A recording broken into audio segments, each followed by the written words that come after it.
Hi, everybody. I'm Brittany Lewis, a breaking news reporter here at Forbes. Joining me now is Congressman David Schweikert. Congressman, thank you so much for joining me. Ms. Lewis, thank you for having me.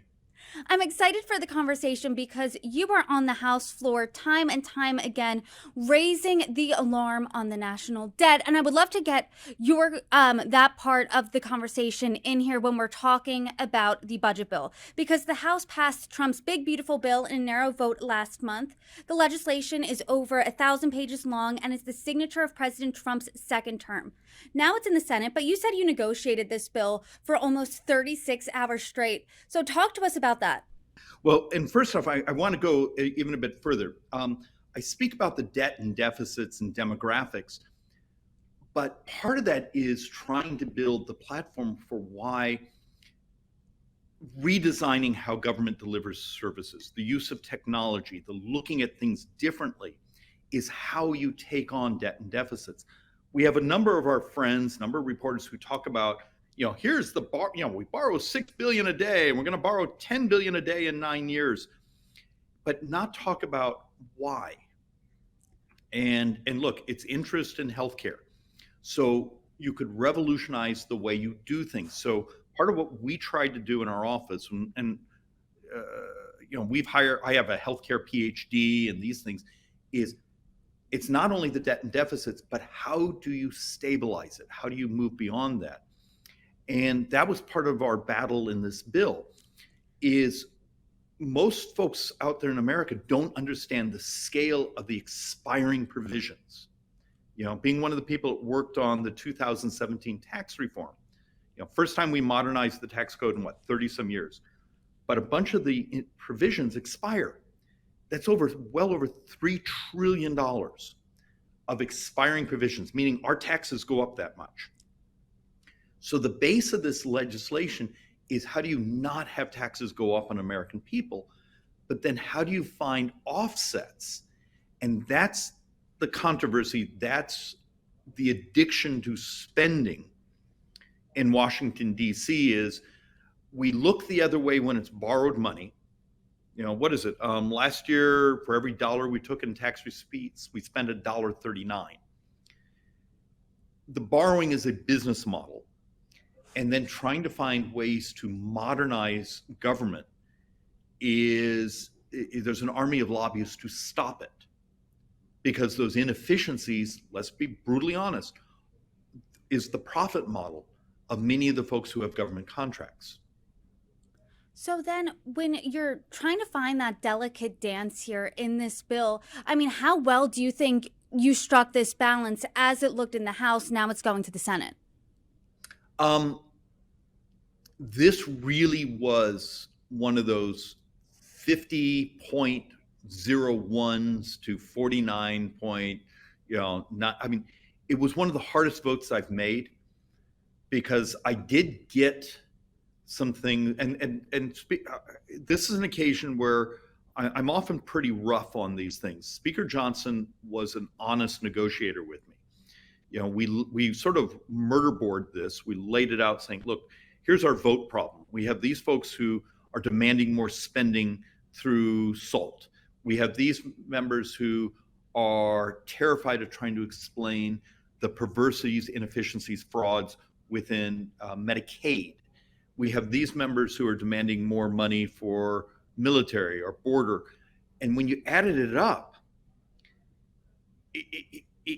there's not a public outcry saying the fact we're borrowing this sort of money, the fact that interest rates are moving up because the US government, but other governments are sopping up much of the available credit in the world, that doesn't really have a constituency.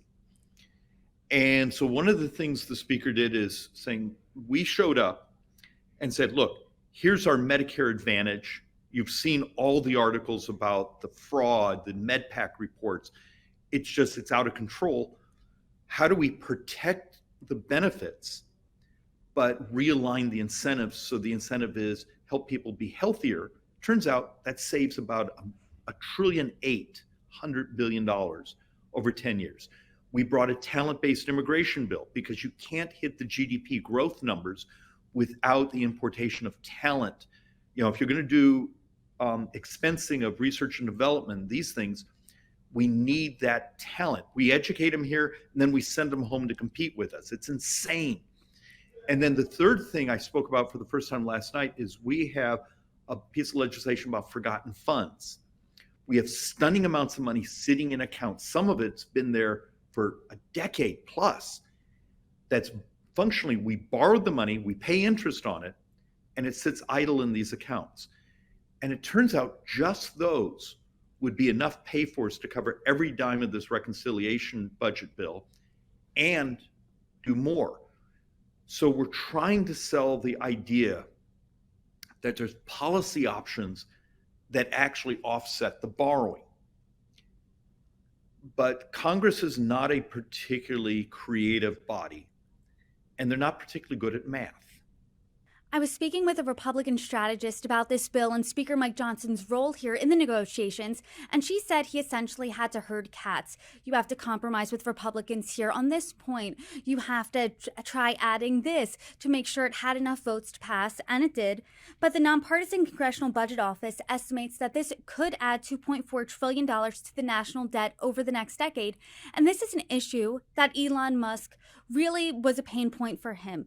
After officially departing his position as special government employee, he posted this on X, quote, "I'm sorry, but I just can't stand it anymore. This massive, outrageous, pork-filled congressional spending bill is a disgusting abomination. Shame on those who voted for it. You know you did wrong. You know it." What are your thoughts on his criticisms here? I think it's appropriate to be absolutely terrified of the growth of debt. Because you're on the cusp, when you have to finance $6 billion a day, as we do today, in just a handful of years, we're borrowing almost $10 billion a day. And the political class doesn't tell the truth. I hate to say the media class particularly doesn't tell the truth because they're journalism majors. They weren't budget or accounting majors. And look, the bill is not really pork-filled. It's a structural problem. How do you get up in front of an audience and say, the next decade, the vast majority of debt, so the baseline was $22 trillion of borrowing, is interest and healthcare, Medicare. And unless you're willing to do things to sort of modernize how we deliver these services, well, that now requires policy, and policy that's going to disrupt bureaucracies and business models. So the criticism of the borrowing in the bill, and look, our math is actually bigger than 2.4 trillion in borrowing. It's absolutely, I think, appropriate, and we need that push from those who are actually concerned about the debt and deficits and demographics, because for so long, the Army's folks in our hallways here are in our office demanding more spending. They don't give a damn about the future, about the financing costs. It's basically, our business, our group, we want spending through the tax code, we want regulation that stops our competition, or we want direct handouts. And how do you build a political culture? It actually cares about markets and economic growth and fiscal constraint. And those don't really have constituencies right now. I want to talk about that fiscal constraint part because for years we've been hearing, hey, when it comes to the national debt, we are on an unsustainable path here. But when you're looking at this bill, if it's adding trillions to the national debt, I mean, how do you square that when someone says to you, hey, I thought you're concerned about this, even a deficit hawk is voting for this? I mean, what do you say to that? That's why you show up with actual solutions. One of my criticisms of even some of my brothers and sisters I work with, they passionately are terrified of the numbers. It's almost impossible to explain them to the folks at home because how many people can see the difference between a million, a billion, a trillion? They just don't see 12 zeros in their head. So that's why if you ever pay attention to what we do in our office and with the Joint Economic Committee, even our our position on Ways and Means, is we actually show up with solutions. It's not enough to say we're spending too much money. As you talked about my floor speech last night, in that floor speech, there was functionally $3 trillion of savings, maybe $3.5 trillion of savings in actual legislation, not a concept, not some ethereal, economic theory, actual legislation that we're getting scores on, and we already have preliminary scores on. And my argument is for the Senate, even someone like Mr. Musk, who and the team around him, to people like me, show up with actual solutions. And that's actually one of the things I'm proud about is we're actually providing optionality, saying, look, if you don't like this, here's a way to pay for it. Now, how do I sell those ideas in an environment where the media is going to beat the crap out of you? The folks who make money off the current inefficiencies, misalignments, make money, and you're trying to fix it. So like at this moment, I think there's television ads going up in my district beating the crap out of me because I'm trying to reform Medicare Advantage. You just got to toughen it up and do the right. What is your response to that when you hear people say, Democrats, even some Republicans in the Senate, are concerned about cuts to Medicaid, concerns about cuts to SNAP? Around 3 million people could lose food assistance from SNAP, and anywhere between 8 to 14 million Americans could lose health insurance over the next decade. So based on this bill, so when you see those ads, when you hear that from Democrats, what's your response as someone who spent hours negotiating this? Yeah, and my response becomes, take a look at the actual data.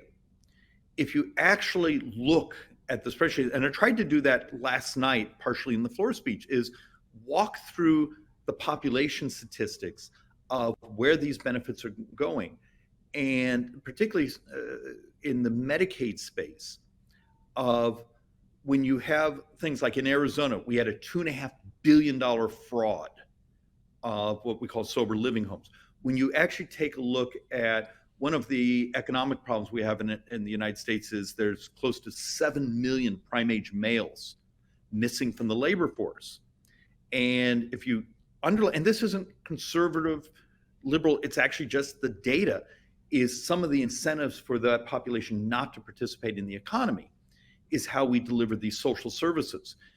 And but there becomes the battle is one side will talk their book because they're being funded by the folks who make money off these programs, instead of the willingness to say, all right, here's our actual statistics, here's what we know are misalignment, here's actual fraud, and you have this list of, we've been actually building a list of actual frauds within the Medicaid system, let alone the work we're doing on the Medicare system. And then the incentives of how do you help our brothers and sisters, particularly brothers, participate in the economy again, because we all have the economic literature that says unless you're participating in the economy, you become poor because you don't develop the skill sets, you don't move up in your ability to make a living. Anyways, and I was pretty harsh about this last night in the floor speech, but you have the literature, it makes it clear we're hurting people by not expectation of participating back in the economy. But somehow that is a violation of someone else's economic model where they want as much population with the government subsidy. And then you actually have the three-legged stool of how many states use a provider tax to not actually meet their economic obligations in the system. So what's been so sad and frustrating is much of the discussion in regards to Medicaid has been completely void of how the system actually works, and also the differences in a state like Arizona where we buy managed care policies. We function by capitated policies for our indigent population compared to a state like California, which is just the wild west of profligate spending. Should a state like Arizona be rewarded for doing certain things very well? And should other states that are off the charts in their spending and their costs be punished? That requires math. And right now the debate has very little math in it. And so, how, I guess, would be my next question. Are you adding math into the conversation when it comes to the Senate? Because you've acknowledged this, Speaker Johnson has acknowledged this, everyone essentially has acknowledged that it is going to be changed. This bill is going to be changed in the Senate and then will need to be passed again in the House. So, what are your conversations looking like with Republican senators? You're absolutely brilliant. So one of the joys is I chair the Joint Economic Committee. So it's one of the few things in life where it's bicameral. I have senators as part of the Joint Economic Committee, and it always annoys them when a House member is actually the chairman over them. And to the credit, there's been a handful of senators who've been using our staff, the Joint Economic staff, to try to understand how you maximize efficiency, how you make sure that the populations who need and deserve the services get them, but how do you remove the noise? And the noise is hundreds of billions of dollars if you actually read what's out there. There's also the other side. I've had a couple senators we've walked over our information to, and they've had very little interest. And the excuse is often, well, that's going to be too hard to explain to my voters.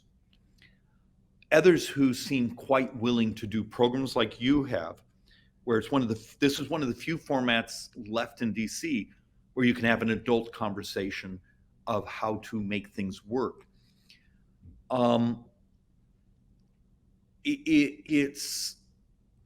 It's still to be seen what becomes an ascendancy in the Senate. Is it folks who actually want to manage debt and deficits by modernizing the delivery, or is it those who just are afraid of someone throwing out numbers, even though those numbers are often self-serving to the folks that make money off of it?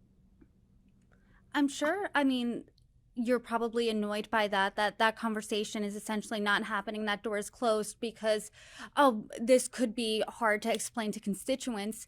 I know that just yesterday on social media, some members of the House, some of your colleagues, Republicans, have come also out against this bill and they voted for it. Like Congresswoman Marjorie Taylor Greene, she said this: full transparency, I did not know about this section on pages 278 to 279 of the OBBB that strips states of the right to make laws to regulate AI for 10 years. She said she was adamantly opposed to that and she would have voted no if she knew that was in there, which begs the question, did you read all 1,000 pages or so? Some members of the House Freedom Caucus also said that they've been sounding the alarm on this. I mean, what is your reaction to your colleagues coming out now and speaking out against this bill, A, and B, does it seem like, did everyone read the entirety of the bill, and did you read it, the full thing?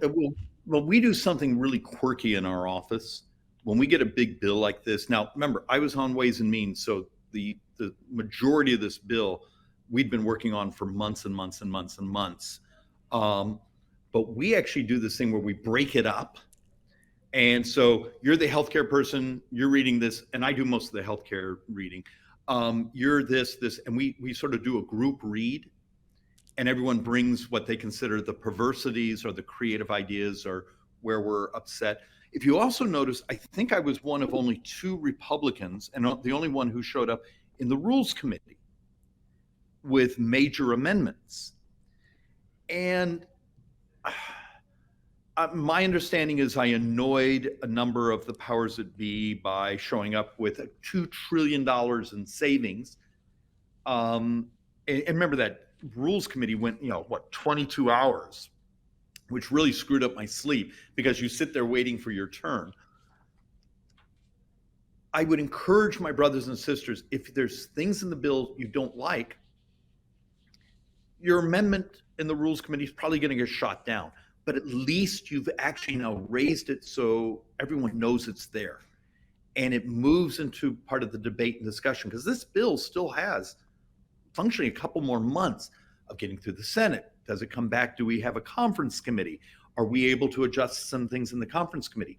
That's the way legislation is actually supposed to work. And maybe I'm a little pathologically optimistic here that we're going to make it better. And then there's the thing that's going to be really interesting for you to cover is back right on the tail end of this is another reconciliation budget. Remember, we have another one. It comes. What can you sidecar here saying, okay, it won't fit into the structure of the first one, but this is our promise that these spending constraints, these programmatic modernizations will go in the second one. And so you have to sort of see this as a continuum of policy with these two big reconciliations that are going to come out before this year's over. I think we have a lot of conversations, hopefully, to look forward to in our future as this bill goes down and developments come from it. I do want to ask about one more number, though. The number is $9.4 billion, and that's how much the White House is asking back from Congress in a rescissions package. What do you make of that number? Well, let's do that math on top of our head. If we borrow $6 billion a day, next year we're at $7 billion a day, so that'd be 1 day, 4 hours of borrowing. 1 day, 4 hours of borrowing. And there becomes, look, we don't have a choice. Don't tell anyone, because this is our secret. I actually like listening to NPR. I have a history of giving money to KBach, which is our classical music station in Phoenix. But in a time where you're have debates of, do you have cash to even cover healthcare? But the Corporation for Public Broadcasting, okay, so you eliminate spending. That's 2 hours and 15 minutes of borrowing for an entire year.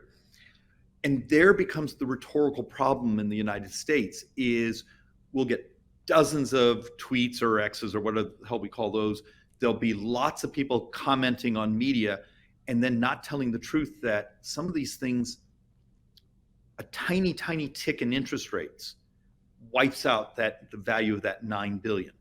If just the movement in interest rates so far the last few months is a couple trillion additional borrowing over this decade, the lack of understanding of the math, you got to do everything you can to restrict spending.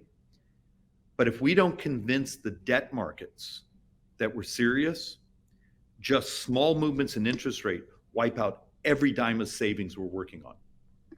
Congressman, I mean, that's just a fascinating, eye-opening, jaw-dropping point. 4 hours of borrowing is how much $9.4 billion would be. 1 day, 4 hours. 1 day. So 1 day and 4 hours. Okay. So what? But still, I mean, that's still, it's a crazy number. That is, it's nothing. And to that point, then, do you think? And before I even ask this, I'm not poo-pooing a couple $billion. Obviously, that's it. That's just it's a lot of zeros, but it's comparatively small to, as you said, the national debt. It's comparatively small to the budget. So do you think it's worth cutting these types of things? Is that more just for show? So no, actually, I would take you a different way. Think of the concept of muscle memory. You have to do something and then do it over and over and over to get it into your culture that you have a society that has gotten old. You know, I tried to explain this last night.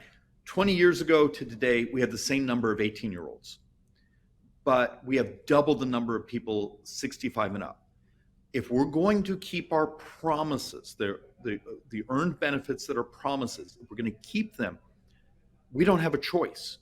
We're going to have to actually go up and down government and modernize it, redesign it, and make actual decisions on what we spend money on.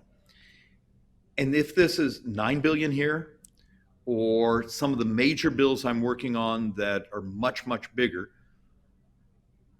how do you build it as part of your culture that this is our reality? This is not 20 years ago where US debt was 3% of GDP. This year it's going to be like 7.2, 7.3% of the entire economy is borrowed. And in 9 years, it's over 9% of the entire economy is borrowed. Think of this, in 9 years, about 30% of all tax collections just pays interest. You don't have a choice. We're going to have to start doing adult, difficult things, this is the reality of what we are as a society. Well, Congressman, I think that is a good place to end the conversation. And like I said, I hope we can have plenty more of these soon, especially as we see the one big, beautiful bill go through the Senate, back to the House. Congressman David Schweikert, I really appreciate the conversation. You're welcome back anytime. Thank you for having me.